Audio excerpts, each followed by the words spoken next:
नमस्कार बच्चों। कक्षा 8 के बच्चे मेरे साथ आज पाठ 8 पढ़ेंगे, अशुद्ध वाक्यों का संशोधन। अशुद्ध वाक्यों को हम किस तरह से शुद्ध रूप में पढ़ते हैं, आज हम इस बारे में पढ़ेंगे इस पाठ में। पर ये सब पढ़ने से पहले बच्चों मैं एक बार आप लोगों से फिर ये निवेदन करूँगी, फिर आप लोगों को ये समझाऊँगी कि आप लोग अपने घरों में ही रहें, सुरक्षित रहें और अध्यापकों द्वारा जो कार्य आप सबको बताया जा रहा है उसे समय से ही विद्यालय में करते रहें, अपने घर में बैठकर करते रहें और अपनी PDF जो विद्यालय का जो व्हाट्सएप ग्रुप है उस पर भेजते रहें। दूसरी बात आपके माता पिता से कहूँगी बच्चों कि जिन बच्चों की फ़ीस रह गई है वो अपने बच्चों की फ़ीस समय से ही विद्यालय में जमा करा दें। चलिए बच्चों शुरू करते हैं हम हिंदी व्याकरण का पाठ 8, अशुद्ध वाक्यों का संशोधन। हिंदी एक सरल भाषा है, लेकिन उसे सीखने के लिए सतत अभ्यास की आवश्यकता है। हिंदी बोलने और लिखने के लिए शब्दों का तथा वाक्यों का शुद्ध होना आवश्यक है ताकि ठीक ठीक अर्थ ग्रहण हो सके। वाक्य लिखते समय विद्यार्थियों से कई बार त्रुटियां हो जाती हैं, अतः वाक्य संबंधी अशुद्धियों का ज्ञान होना आवश्यक है। वाक्य संबंधी अशुद्धियों के अनेक कारण होते हैं। कुछ प्रमुख अशुद्धियां एवं उनका संशोधन नीचे प्रस्तुत किया गया है। बच्चों इसमें ये बता रहे हैं कि हिंदी एक बहुत ही सरल भाषा है, बहुत ही आसान सी भाषा है और इसको हम थोड़ा सा भी अगर बोलना सीख जाते हैं तो हम ये सोच लेते हैं कि हमें तो हिंदी बहुत अच्छे से आती है, लेकिन ये सोच हमारी बहुत गलत है क्योंकि हिंदी को सीखने के लिए हमें बहुत अधिक अभ्यास की आवश्यकता होती है। जब तक हम अच्छा अभ्यास नहीं करते तब तक हम ना तो उसको अच्छे से बोल सकते हैं और ना ही लिख सकते हैं। अगर हम अच्छा बोलेंगे नहीं तो हम अच्छा लिख भी नहीं सकते। इसके लिए हमें शब्दों और वाक्यों को शुद्ध रूप से बोलना बहुत ज़रूरी होता है। यदि हम शुद्ध बोलेंगे तो लिख भी शुद्ध पाएंगे और उसका अर्थ भी हम सही से समझ सकेंगे और दूसरा भी हमारी बातों का अर्थ अच्छे से समझ पाएगा। इसमें अधिकतर बच्चों ऐसा होता है कि जब हम हिंदी लिखते हैं तो कहीं ना कहीं कोई ना कोई अशुद्धि रह जाती है, चाहे तो वो हमारे बोलने के कारण हो या किसी और कारण से। तो हम उन अशुद्धियों का शोधन कैसे करें, इसके बारे में यहाँ पर कुछ अशुद्धियाँ जो आमतौर पर हो जाती हैं, चाहे वो संज्ञा संबंधी है, सर्वनाम संबंधी है, क्रिया संबंधी है, कारक संबंधी है, अनेक प्रकार की अशुद्धियाँ होती हैं। तो हम उन अशुद्धियों के बारे में आज पढ़ेंगे कि उन्हें हम कैसे शुद्ध लिखना और पढ़ सकें। तो इसमें पहले संज्ञा संबंधी अशुद्धियाँ दी गई हैं, अशुद्ध वाक्य, और इधर दिए गए हैं इनके शुद्ध वाक्य। जैसे प्रेमचंद जाने माने कवि थे, ये अशुद्ध वाक्य है और इसका शुद्ध रूप होगा प्रेमचंद जाने माने लेखक थे। वो कवि नहीं थे, वो लेखक थे। कविताएं करने वाला कवि होता है और गद्य लिखने वाला, कहानी, उपन्यास, निबंध, ये लिखने वाला लेखक होता है। राघव की औरत का नाम सिया है और किसी भी औरत को कहा जाता है, ये अशुद्ध रूप है। यहाँ लिखेंगे राघव की पत्नी का नाम सिया है। अगला है निरपराधी को सताना नहीं चाहिए, ये भी गलत है। इसका सही रूप होगा निरपराध। बिना किसी अपराध के किसी व्यक्ति को सताना नहीं चाहिए। निरपराध माने बिना किसी अपराध के। आजकल 2 रुपया का क्या मूल्य है, 2 रुपया, ये भी गलत है। यहाँ आएगा आजकल 2 रुपये का क्या मूल्य है। प्रत्येक ने साड़ियाँ पहन रखी हैं, ये भी गलत है। प्रत्येक ने साड़ी पहन रखी है, ये इसका शुद्ध रूप होगा। अगला आता है बच्चों लिंग संबंधी अशुद्धियाँ। तो इसमें स्त्रीलिंग पुल्लिंग के बारे में बताया गया है। घायल व्यक्ति का सांस चल रहा था, ये गलत है। घायल व्यक्ति की सांस चल रही थी। अवनीश 5वें मंजिल पर रहता है, अवनीश 5वीं मंजिल पर रहता है।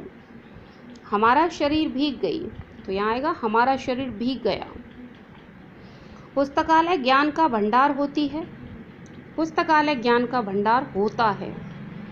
मम्मी जी ने मुझ पर प्रश्नों की झड़ी लगा दी, मम्मी जी ने मुझ पर प्रश्नों की झड़ी लगा दी। मम्मी जी ने मुझ पर प्रश्नों की झड़ी लगा दी।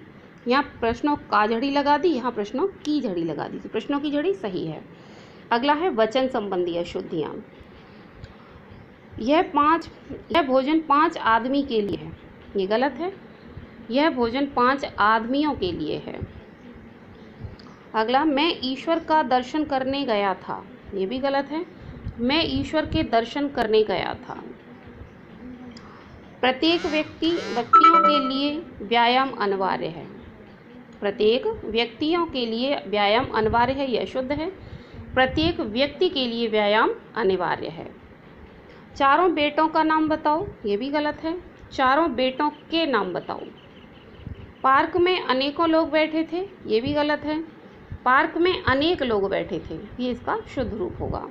अगली आती हैं बच्चों कारक संबंधी अशुद्धियाँ। तो इसमें है इस प्रश्न का उत्तर शिवम को पूछो, ये भी गलत है। इस प्रश्न का उत्तर शिवम से पूछो। सड़क में मत खेलो, ये भी गलत है। सड़क पर मत खेलो।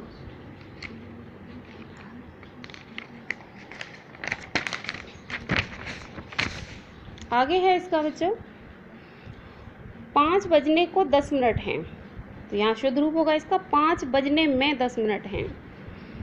इसका उत्तर मैंने अमिता को पूछा। इसका उत्तर मैंने अमिता से पूछा। शरीर के अंदर शक्ति होनी चाहिए, शरीर में शक्ति होनी चाहिए। अब आता है बच्चों सर्वनाम संबंधी अशुद्धियाँ। तो इसमें आएगा अपने से यह काम नहीं होगा, ये गलत है। मुझसे यह काम नहीं होगा, ये शुद्ध रूप है। बाहर कुछ खड़ा है, ये भी गलत है। बाहर कोई खड़ा है, ये सही है। अगला है मैंने मेरा कमरा धो लिया, ये गलत है। मैंने अपना कमरा धो लिया, ये सही रूप है। माँ मुझे तुम्हारी बहुत याद आती है, तो ये गलत रूप है। माँ मुझे आपकी बहुत याद आती है, ये शुद्ध रूप होगा। जो कुछ मेरी है वह तेरी है, ये भी गलत है। जो कुछ मेरा है वह सब तेरा है, ये शुद्ध रूप है। अगला है बच्चों विशेषण संबंधी अशुद्धि। अंगूर बहुत खट्टी है, ये गलत है। अंगूर बहुत खट्टे हैं, ये शुद्ध रूप होगा। किसी और लड़के को बुलाओ, ये भी गलत है। किसी दूसरे लड़के को बुलाओ, ये शुद्ध रूप है। वह लोग आ गए हैं, ये गलत है। वे लोग आ गए हैं, ये सही है। वह गुणवान स्त्री है, वह गुणवती स्त्री है, ये इसका शुद्ध रूप होगा। एक चौड़े मैदान में मेला लगा था, ये गलत है। एक विशाल मैदान में मेला लगा था, ये शुद्ध रूप होगा। अब आती हैं बच्चों क्रिया संबंधी अशुद्धियाँ। उसका अंग अंग दुख रहा है, ये गलत है। उसके अंग अंग दुख रहे हैं। उसने कपड़े डाल लिए हैं, उसने कपड़े पहन लिए हैं। कृपया खाना खा लो, ये भी गलत है। कृपया खाना खा लीजिए। वह दंड देने योग्य है, ये भी गलत है। वह दंड पाने के योग्य है, ये सही है। उसने हाथ जोड़ा, ये भी गलत है। उसने हाथ जोड़े, ये शुद्ध रूप है। अगली आती हैं बच्चों अव्यय संबंधी अशुद्धियाँ। अव्यय माने अविकारी शब्द। तो इसमें आएगा वे प्रतिदिन परस्पर आपस में झगड़ती हैं, ये गलत है। वे प्रतिदिन आपस में झगड़ती हैं, वे प्रतिदिन आपस में झगड़ती हैं। अगला है राधिका खाती खाती गाने लगी। राधिका खाते खाते गाने लगी। विशाल ने मेरी बातें ध्यानपूर्वक से सुनी, ये गलत है। पिताजी ने मेरी बातें ध्यानपूर्वक सुनी। गोपाल धीरे धीरे से चल रहा है, ये गलत है। गोपाल धीरे धीरे चल रहा है। वह जहाँ भी रहा उस जगह उसने खूब नाम कमाया।